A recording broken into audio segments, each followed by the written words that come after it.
지극히 개인적인 생각으로 한반도의 정세를 파헤치는 수근수근 시간이 찾아왔습니다. 준현 씨 안녕하세요. 네, 안녕하세요, 민수 씨. 네, 지난 1일 날 예. 서울은 상당히 그 교통 통제도 하고 축제였죠, 축제. 큰 행사가 있었잖아요. 그렇죠.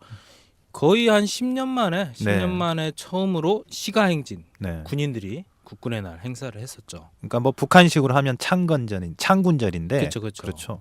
이번에 시민들이 4만 명이 모였다고 들었습니다. 그러니까 그날 이제 교통 통제도 하고 네. 하면서 이제 교통이 많이 막힐 거라고 예상이 됐는데 의외로 사람들이 너무 많이 와가지고 네. 그것 때문에 더 힘들었다. 뭐 이런 얘기도 있을 정도로 되게 많이 왔더라고요. 평양에서는 이런 행사하면 강제로 동원을 하잖아요. 그렇죠. 거의 끌려오는 거죠. 근데 한국에서는 4만 명이 그냥 보려고 자발적으로 갔다는 그렇죠. 이야기네요. 그냥 뭐 자기 시간 내 가지고 이렇게 구경 오고 네. 그러다 보니까 이제 약간 아이들이나 어르신들 그리고 이제 뭐 주부들 이런 사람들이 많이 왔다고 하더라고요. 분위기는 어땠습니까? 매우 즐거운 분위기. 그리고 네. 이런 걸 본 적이 별로 없는 사람들이잖아요. 한국에서는 뭐 북한에서야 뭐 1년에 뭐 서너 번씩 하니까 네. 뭐 자주 보는데 한국에서는 거의 안 하다 보니까 보고 너무 멋있다. 와, 이렇게 자랑스러울 수가 뭐 이러면서 감격해 눈물을 흘리는 사람도 있었다는. 올해가 한국 국군이 창군된 지 65주년 네, 되는 그렇죠. 해고 또 한미 동맹이 60주년 네, 맞는 날이잖아요. 환갑이죠. 네. 그러니까 그런 의미도 있겠네요. 이번에 그냥 최신 무기도 진짜 오랜만에 공개를 했어요. 네, 그렇죠. 그러니까 뭐 박근혜 정부가 아무튼 뭐 사람들한테 이거 공개한 건 뭐 여러 네. 가지 이유가 있겠지만 그 중에 하나는 이제 저는 김정은 정권에게 경고의 의미도 있다라고 생각이 들어요. 그러니까 올해 그렇게 너희들 도발했는데 음. 우리 이 정도로 강력한 억제력을 갖고 있다. 이번에 이걸 가지고 또 북한은 파괴적인 행동이다. 자기들은 나름대로 한반도의 그런 평화와 예. 이걸 위해서 대화 시도도 했는데 이런 파괴적인 행동을 하는 이런 적대적인 행동을 하고 있다. 비난을 했습니다. 어이없는 뭐 비난이라고 저는 생각. 아니 그 아까도 얘기했지만 네. 북한에서는 그걸 1년에 뭐 서너 번씩 하고 많이 하죠. 예, 네. 매번 뭐 전쟁 뭐 정전협정 백지화하겠다 뭐 내일 당장 전쟁이 일어나도 뭐 하나도 이 하등에 이게 없는 정세다 지금 막 이런 말 할 때는 언제고 한국에서 10년 만에 한 번 했어요 한 번. 그리고 뭐 북한처럼 그런 엄중한 분위기가 아니라 축제 그래가지고 뭐 여자 그 뭐 걸그룹을 뭐라고 표현을 해야 될지 여자 모르겠는데 가수단 이렇게 예, 하면 되지 여자 않을까요? 가수단 네. 여기 뭐 크레용팝이라고 요즘 한참 유명한 네. 이 사람들 나와서 뭐 군인들한테 꽃목걸이도 걸어주고 음. 사람들 지나가면서 뭐 박수 치고 손 흔들고 뭐 되게 즐거운 분위기였는데 이게 무슨 근데 북한 입장에서는 그런 뭐 1년에 뭐 두세 차례씩 뭐 군대 뭐 열병식을 해도 그건 자위적 국방력이고 한국이 하면 이제 침략 무조건, 전쟁 준비인 거죠. 네. 그러니까 너무 심한 거 아닙니까 그거는? 예? 자기가 내가 하면 네. 로맨스고 남이 하면 불륜이라 네. 항상 이런 좀 약간 나쁜 생각을 너무 많이 해요 이 사람들. 자, 그럼 오늘 주제로 좀 넘어가 보겠습니다. 예. 오늘 뭐 두 가지 이야기를 좀 해볼 텐데 예. 최근에 새로운 경제관리 체계가 내년부터 1월부터 실시될 거다. 뭐 이런 움직임이 포착이 된다. 그래서 과연 가능할지 뭐 이 이야기 하나 하고요. 두 번째로는 뭐 육자회담 문제 관련해서 좀 최근까지 나온 이야기 좀 정리를 해보면 좋겠습니다. 예. 먼저 지난 뭐 6.28 방침 지난해 6.28 나왔잖아요. 나왔었죠. 그래서 그해 뭐 여름 뭐 7월에 한다, 뭐 10월에 한다, 12월에 한다 했는데 결국은 안 됐어요. 해를 넘겼죠. 벌써 1년이 지났습니다. 예. 근데 또 내년에 한다는 이야기가 있습니다. 새로운 경제관리 체계를. 그러니까 뭐 한다는 얘기는 있는데 네. 실제 또 될지는 몰라요. 올해 3월에도 뭐 조선신보하고 인터뷰하면서 네. 기자회견에서 뭐 법제도 정리하고 있고 뭐 그래서 곧 할 거다. 그래서 뭐 금방 될 것처럼 얘기하더니 벌써 1년 뭐 몇 달이 지났고 또 올해 안에 이게 제대로 될까 시행이 될까 좀 의심스러운 건 너무 많아요. 그런데 최근에 대북 소식통들이 전해온 거에 따르면 예. 상당히 파격적인 조치가 시작될 거다. 거의 계획 경제에서 시장 경제를 도입하는 수준이 될 텐데 대표적으로 기업의 자율성을 대폭 허용해 준다. 이게 골자더라고요. 그렇죠. 그래서 저도 이제 그 기사를 보면서 네. 쭉 분석을 해보면 이건 뭐 거의 계획 경제를 포기하겠다 이런 거랑 똑같아요. 어떻게 보면 내용만 보면 그렇죠. 계획 경제 포기하고 시장 경제로 하겠다. 그러니까 뭐 되게 간단한 뭐 원자재나 뭐 이런 것도 니네들이 알아서 하고 가격도 니들이 알아서 결정하고 뭘 뭐 생산할 건지도 니들이 기업소들이 알아서 해라. 노동자 관리도 네. 뭐 알아서 해라. 뭐 알아서. 이런 이야기도 있고요. 해고를 하든 임금을 주든 네. 뭐 보너스를 주든 알아서 해라. 해외 계좌도 개설할 수 있게 해준다. 그거는 뭐 거의 그 계획 경제를 다 포기한다는 거거든요. 이 정도면. 뭐 일부 언론에서는 해외 계좌를 개설해 주는 건 무역의 자율권을 주려고 하는 네. 조치다 이렇게 해석도 하잖아요. 그렇게 해석도 네. 되는데 사실은 뭐 그걸 또 그렇게까지 과장되게 해석하기에도 어려움이 있지 않는가 싶어요. 저는 네. 개인적으로는 뭐 해외 계좌를 한다고 해서 이제 북한에서는 왁구라고 하는데 네. 뭐 무역 허가권 뭐 이런 정도를 그 받아야 해외랑 이제 무역을 할 수 있는데 네. 그걸 뭐 얼마나 풀어줄지 이건 좀 모르는 거잖아요. 자, 그런데 뭐 이건 좋은 겁니다. 좋은 네, 거죠. 좋은 건데 이렇게만 된다면야. 되기만 하면 좋은 건데 그렇죠. 문제는 실현 가능성이 있는가 하고 김정은이 그런 의지가 있나 그렇죠. 의지 이- 항상 이- 중요하죠. 두 가지 문제인데 여기서 우리가 한번 좀 파헤쳐 봅시다. 예. 가능할까? 예상되는 문제는 뭘까? 일단 저는 이제 첫 번째 뭐 원자재라든지 부자재 뭐 이런 것도 다 알아서 하고 뭐 생산도 알아서 하고 가격도 알아서 결정해라 했는데 이제 어찌됐건 기업소 돌리려면 뭐 원료가 되는 걸 사와야 되잖아요. 그렇죠. 근데 그걸 사올 돈이 있나? 돈이 있나? 돈이 없다 이거죠. 그렇게 어디서 사올 거야? 일단 여기서부터 좀 막힙니다. 돈이 없으면 외부에서 좀 투자 받으면 안 돼요? 투자도 예전 뭐 지금 작년에도 그랬고 중국 기업들도 들어왔다가 쫓겨나는 경우도 있고 개성공단을 보면서 지금 다시 뭐 우여곡절 끝에 정상화되긴 했지만 아니 그걸 보는 나라들이 누가 거기다 투자를 해주겠어요. 자, 아무튼 북한 입장에서는 원수님의 지시하에 도별로 2개씩 경제 특구를 검토해라. 그래서 외국 우리는 뭐 외국자본 유치? 노동자랑 땅만 좀 빌려주고 외국 자본이 투자할 수 있게끔 뭐 법도 만들고 검토해봐라. 이런 이제 지시가 내려갔다고 예. 해요. 근데 같은 연장선상에 있는 것 같아요. 아니 뭐 되고 있는 특구도 없는데 또 경제 특구를 늘린다? 그래서 정은이가 유학파라 본 게 있잖아요. 그렇죠. 그 본 게 있어서 눈만 높아요. 그게 문제예요. 그게. 근데 사실 이 개혁이라고 하는 거, 특히 경제 개혁, 네. 그리고 지금처럼 그 북한 같이 오랫동안 그런 통제 체제 아래 있던 곳에서의 경제 개혁은 쉽지도 않고 여러 변수들이 너무 많잖아요. 그렇죠. 이제 네. 사실 전 세계를 둘러봐도 개혁 개방에 성공한 나라가 뭐 많이 잡아줘야 중국이랑 베트남 정도죠. 베트남이죠. 베트남 정도잖아요. 네. 근데 베트남도 이랬다 저랬다 하면서 되게 약간 혼란스러웠던 적이 많았고. 그랬죠. 네. 베트남도 웬남도 처음에 무슨 경제가 어려우니까 그렇죠. 신경제 정책 했다가 좀 성장이 되니까 다시 또 통제를 해보니까 네. 또 경제가 어려워지니까 다시 안 돼서 이제 뭐 도이모이 도이모이 하면서 그냥. 그러니까 쪼였다 풀었다 쪼였다를 하는 과정이 네. 있었고. 근데 문제는 거의 관건은 그 주민들을 끌 수 있는 어떤 지도적인 어떤 그렇죠. 세력이 있어야 된다는 거예요. 주도적인 세력도 있어야 되고. 권위가 있는. 네. 그러니까 그게 제일 잘 된 데가 중국이잖아요. 중국이 중국은 잘 됐죠. 어찌 됐건 일당 체제하에서 집단 지도 체제하에서 강력하게 밀고 나갔잖아요. 그래서 북한 같은 경우도 이런 경제 정책이 성공을 하려면 아니 지금 경제가 다 망가질 대로 망가져 있기 네. 때문에 국가에 남아 있는 모든 걸 모아서 정말 계획적으로 딱딱딱딱 집어서 발전시키지 않으면 사실 인민들한테 니들이 알아서 먹고 살아라 이렇게 던져놓는 건 되게 대책 없는 거죠. 핵심은 그겁니다. 지금까지의 북한의 모든 기업소 뭐 독립채산제 한다고 했지만 항상 걸렸던 게 공장당, 기업 그렇죠. 외에 다 당위원회들이 있잖아요. 예. 이 사람들이 있는 건 그 사람들이 통제하고 관리하기 때문인데 자유권을 주겠냐 이거야 이 사람들이.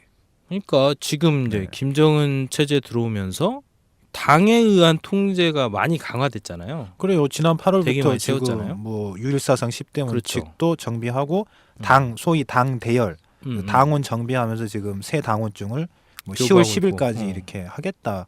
지금 이런 당 정비를 하고 있는데 그러니까 김정은 씨가 지금 하고 있는 건 네. 당을 정비해서 당으로 통제를 하겠다는 건데 이 경제 조치는 당의 통제를 약화시켜야 되는 거예요.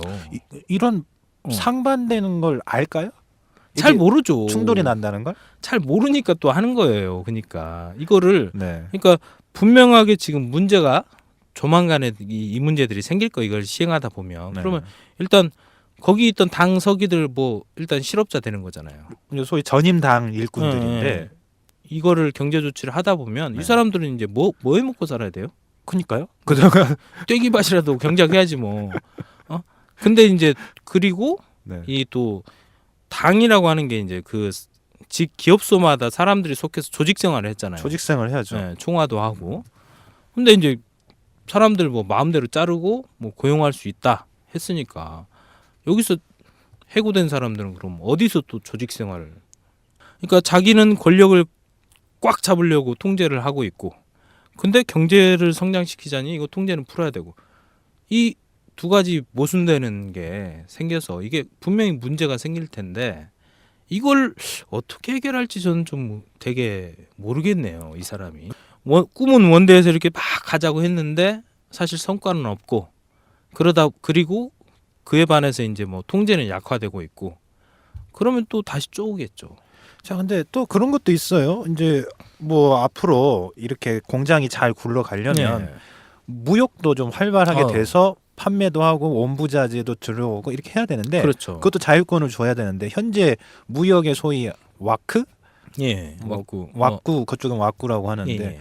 이게 특수기관이나 그 친인척들 그렇죠. 뭐 대부분 그러니까 예전 김정일 때는 그 군에서 대부분 외화벌이 사업을 다 제일 중요한 노른자위는 다 갖고 있었잖아요. 그렇죠. 뭐또 근데 뭐 이제 이번에 리용호 해임되고 네. 뭐 이러면서 군대 걸 많이 뺏어서 당으로 가져왔죠. 당으로. 그쪽도 있을 거고 또 군수 이경제 쪽 그렇죠. 이경제 그다음에 있고 당경제 이쪽에서 또 관리하는 게 다 노른자의 핵심인데 그렇죠? 그리고 김정은 밑에 딸려 네. 있는 기업들. 근데 얘들의 그 기득권을 가지고 줘야 될 텐데 줘야죠. 좀 경쟁을 하든 뭐 음. 전략적으로 경제 발전을 위해서 반발이 생길 거단 말이에요. 이거 어떻게 하냐 이거죠. 기득권들이 이제 대놓고 반발은 못 하겠죠, 사실. 뭐 그렇죠. 리용호라든지 이런 사람들 갑자기 모가지 떨어지는 거 보고 막 대놓고는 반발은 못 하겠지만 교묘하게 방해를 하겠죠, 일단. 그리고 또 저는 우려되는 게 뭐냐면 이런 이제 무역 허가권 왁구라고 하는 이런 걸 얻으려면 어찌 됐건 이 지금 갖고 그걸 허가를 낼 수 있는 그걸 갖고 있는 사람들한테 몰릴 거 아니에요, 또 개인들이. 그러다 보면 또 뇌물 고여야 되고 결국 또 돈 버는 놈들은 또 지금 특권층들 몇 명만 또 돈 버는 거 아닌가? 뭐 그럴 수 있죠. 네, 저는 네. 그런 고민이 더 네. 그런 우려가 더 크다고 봐요. 그러니까 그 구조를 개혁하지 않으면 그렇죠. 결국은 또 지금 현재 소수 뭐 1% 이런 애들한테 다시 또 그렇죠. 부가 집중이 되겠죠. 네. 결국은 그래서 또 잘 사는 놈들만 또 배불리 먹고 살게 해주는 꼴이 되는 거예요. 나중에 또 다시 또 다 뺏어갈 수도 있고 네. 사업 아이템이 좋은데 뭐 이거 할 수 있는 게 너무 없잖아요. 그러니까 경제는 살려야겠고 살리려면 자율권을 또 보장해야 되고 외국 투자도 받아야 그렇죠. 되는데 그렇게 하면 권력이 흔들리고. 흔들리죠. 참 이게 네. 양날의 검이죠. 경제 성장이라고 하는 게 양날의 검이잖아요. 네. 좀 지켜봅시다. 자, 주제 1에 대한 한 줄 편 좀 정리를 좀 해보죠. 말만 하지 말고 빨리 일단 행동으로 먼저 하자. 이렇게 정리를 할 수 있겠습니다. 자, 주민들 사이에 그런 이야기가 있잖아요. 하도 거짓말을 많이 하니까 꽝포 정치라고 하네요. 뻥을 너무 많이 쳐가지고. 너무 네. 뻥쟁이에요, 뻥쟁이. 그래서 안 믿는 경우가 있습니다. 자, 그럼 뭐 주제 2로 넘어가 볼까요? 예, 주제. 뭐 최근에 한국, 미국, 일본, 뭐 중국 해서 네. 육자회담 관련자들이 공식적, 비공식적으로 열심히 접촉을 했어요. 그렇죠. 열심히, 물밑으로 그냥 열심히들 만나고 있죠. 열심히 접촉을 했는데 뭐 열릴지는 아직 지켜봐야 될 것 같고 북한은 원하는 것 같아요. 예. 중국도 좀 원하고 원하는 것 있고. 같은데 문제는 지난 한 24일에 유엔 총회 열렸을 때 예. 오바마 대통령이 연설을 40분을 했는데 북한 이야기 한 마디도 안 나왔어요. 북한뿐만이 아니라 네. 아시아 쪽 얘기는 딱 한 번. 그것도 뭐 중국 경제와 관련돼서 중국 얘기가 한 번 나왔고 나머지는 다 뭐 중근동 나라들, 중동 나라들, 네. 뭐 이스라엘, 뭐 팔레스타인 그리고 특히 많이 한 게 이란. 이란 얘기, 수리아 얘기, 시리아. 지금 국제사회의 그 핵심 이슈 그렇죠. 화두라고 그러니까 문제는 이란하고 지금 시리아인데 그렇죠.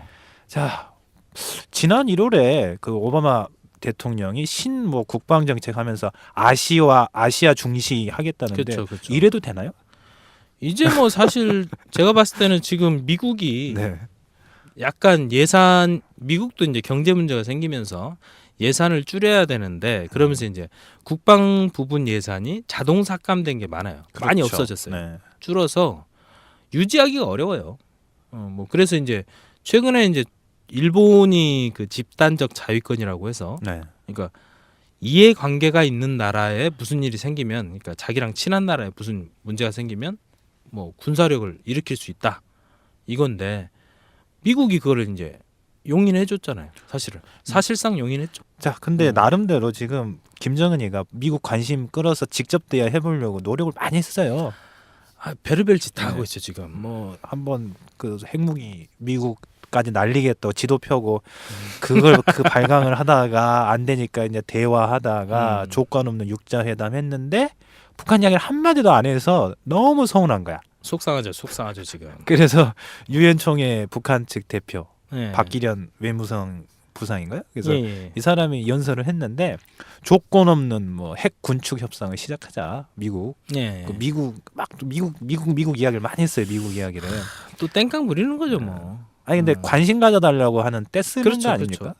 관심 좀 보여주세요 하고 땡깡을 부리는 건데 네. 아니면 핵군축 회담은 사실 뭐 영국이나 프랑스 정도 되는 한 200~300기 이상 갖고 있으면 네. 군축 회담이지 뭐 한 10개나 될까 말까 뭐 핵 그 조잡한 수준도 뭐 떨어진다고 하는데 네. 그 조잡한 거 가지고 무슨 지금 뭐 몇천 개씩 갖고 있는 미국이랑 무슨 군축 회담입니까? 그게. 참 올해 김정은이가 나름대로 했던 모든 게 지금 안 먹히고 있어요. 아 그렇죠. 대단히 아주 그 생난리를 다 폈잖아요. 네. 뭐 핵실험도 하고 미사일도 쏘고 뭐 내일 모레 당장 뭐 전쟁 날 것처럼 외국인들 다 나가라고 하고 베르벨 쇼를 다 했지만 근데 옛날 같으면 네. 이 정도 하면 그렇죠. 그 미국이 이제 좀 그냥 안정을 유지하려고 네. 협상하기도 하는데 그렇죠. 한 번씩은 만나주고 네. 또 회의도 하고 이런 모습을 보이는데 요즘은 안 그래요. 지금은 좀 싸늘하대요. 아니 그러니까 그때 작년이죠. 2.29 합의 네. 그게 깨지면서부터 미국도 완전히 돌아섰어요 지금. 근데 이제 지금 오바마 대통령이 성과를 내야 되는데 왜냐면 지금 별로 내부에서 썩 안 좋아요. 그렇죠. 한 게 별로 없어요. 뭐 연방 정부 지금 기능도 그 예산안 그렇죠. 통과도 안 돼서 네, 그렇죠. 그렇고 그래서 성과를 내고 싶은데 20년 동안 대화했는데 지금 북한은 안 되니까 일단 제껴두고 그렇죠. 시리아 문제하고 시리아도 좀 입장을 바꿨잖아요 정부가. 예. 그리고 최근에 이란 대통령이 한 34년 만에 전화를 했어요. 서로 전화 통화했습니다. 15분 했지만 예. 핵무기를 좀 이란도 지금 2006년부터 북한하고 똑같이 제재 받고 있잖아요. 예, 경제 제재를 네. 너무 심하게 받고 있죠. 그래서 핵무기 우리 좀 대화로 풀자 예. 이런 공감대를 마련했어요. 그렇죠. 아니 뭐 오바마 입장에서는 사실 그렇죠. 아니 대통령이 외교적인 뭐 이런 업적 하나는 남겨야 되잖아요. 또 이게 욕심도 있잖아요. 그렇죠. 그런 성과를 누구나 다 그건 내고 싶어라 해요. 오바마라고 뭐 사람인데 오바마도 뭐 신이야 그 사람이 얻고 싶은데 북한 문제는 안 될 것 같고 그러니 이제 이번에 이란의 핵 문제 그 다음에 하는 게 이제 수리아 문제도 있지만 네. 그 아랍하고 이스라엘의 갈등이 되게 네. 심하잖아요. 이런 문제 해결하겠다. 그럼 남은 임기 동안 좀 북핵 문제는 좀 적게두고 뭐 그렇죠. 뭐 이제 중동 문제에서 성과 한번 내보겠다.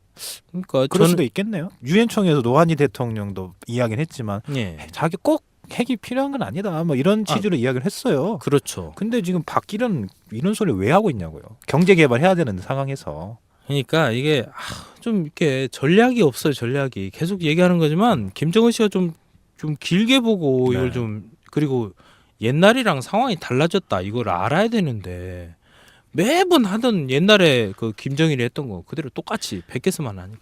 자, 주제 2에 대한 한 줄 평 어떻게 정리할 수 있겠습니까? 네, 뭐 현재 네. 김정은 정권이 계속해서 한 1년 가까이 난리를 폈잖아요. 네. 하지만 지금 어떻게 됐나?